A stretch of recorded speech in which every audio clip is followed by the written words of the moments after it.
গ্রামের বাজারের ছোট্ট গলির দুই পাশে সারি সারি করে সাজানো কচুরলতির আটি নিয়ে দাঁড়িয়ে আছে কৃষক। দেশের বিভিন্ন প্রান্ত থেকে পাইকাররা এখানে এসে সরাসরি কৃষকের কাছ থেকে কচুরলতি ক্রয় করেন, যা প্রক্রিয়াজাত হয়ে রাজধানী ঢাকা সহ চলে যাচ্ছে দেশের বাইরেও।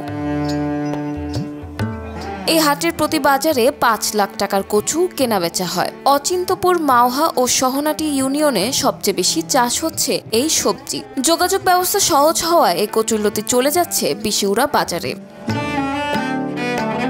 সপ্তাহে প্রতি শনিবার ও বুধবার দক্ষিণ বিশিউরা গ্রামের বাজারে জমে ওঠে কচুরলতির হাট। দেশের বিভিন্ন প্রান্ত থেকে পাইকাররা ছুটে আসেন এই হাটে। নিজের জমির উৎপাদিত লতি বিক্রি করতে এই হাটে নিয়ে আসেন কৃষকরা। জাত ও মান বুঝে লতির প্রতি মন কেনাবেচা হয়। তবে বেশ কয়েক বছর ধরে গৌরীপুর উপজেলার কচুরলতি সৌদি আরব সহ মধ্যপ্রাচ্যের দেশগুলোতে রফতানি হচ্ছে। তবে এই উপজেলার কৃষকরা মূলত লতিরাজ কচুর চাষ করেন বলে জানান স্থানীয়রা। গৌরীপুর উপজেলায় এবছর 120 হেক্টর জমিতে লতি কচুর আবাদ হয়েছে। আমাদের যে পূর্বাঞ্চলে ইউনিয়নগুলো আছে সেই ইউনিয়নগুলোতে লতি কচুর আবাদ বেশি হয়। এই ইউনিয়নগুলোতে 6 থেকে 7টি লতির আড়ত রয়েছে এবং এই লতির আড়তের চাষাবাদকে কেন্দ্র করে সীমান্তবর্তী জেলা আছে নেত্রকোনা, সেগুলোতে লতি কচুর হাট জমে উঠেছে এবং যে আড়তগুলো আছে আমাদের এগুলোর মাধ্যমে কারণ বাজার সহ সিলেট এবং চিটাগাঙে লতি আমাদের যাচ্ছে এবং সেখান থেকে দেশের বাইরে রপ্তানি হচ্ছে এবং বৈদেশিক মুদ্রা অর্জন হচ্ছে।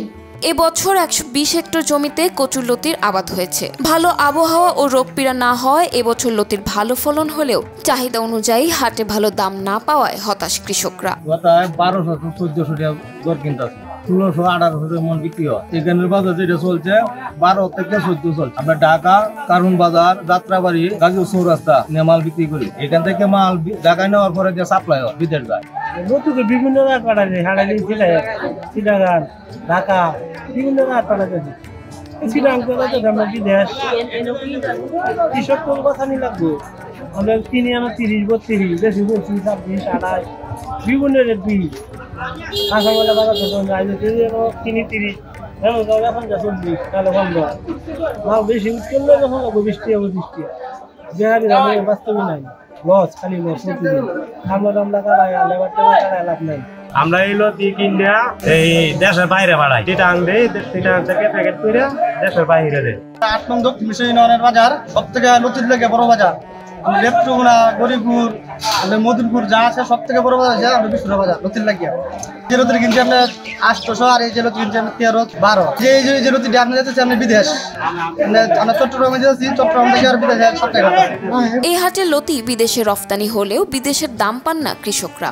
পাশাপাশি উন্নত বাজার ব্যবস্থাপনা ও ন্যায্য দাম যেন পান কৃষি বিভাগের কাছে সেই দাবি জানিয়েছেন স্থানীয় কৃষকরা। 30 শতক জমি লাগাইছি, 21,000 টাকার মতো খরচ হয়েছে, 40-45 টাকার মতন বিক্রি হয়েছে। লতি যে করি, লতি লাগানো 40 থেকে 45 দিন পরে বাজারে এখন বাজার মোটামুটি ভালো। আগে বাজার কম ছিল, আগে 600-800 টাকা বাজার ছিল, এখন 1000 টাকা বাজার। আর একটু বাজার বাড়লে ভালো হতো।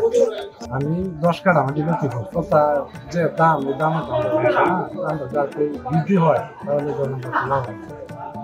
দক্ষিণ বিশিউরা বাজার একটি ছোট বাজার হইল, এখানে কিন্তু লক্ষ লক্ষ টাকার কিন্তু লতি বিক্রি হয় এবং এই লতিটা কিন্তু দেশের বিভিন্ন স্থান সহ এবং সর্বোপরি এই লতিটা কিন্তু দেশের বাইরে কিন্তু যায়। এখান থেকে কিন্তু আমরা জানি যে তারা দেশের বাইরে পাঠায়, প্রসেস করে দেশের বাইরে পাঠায়।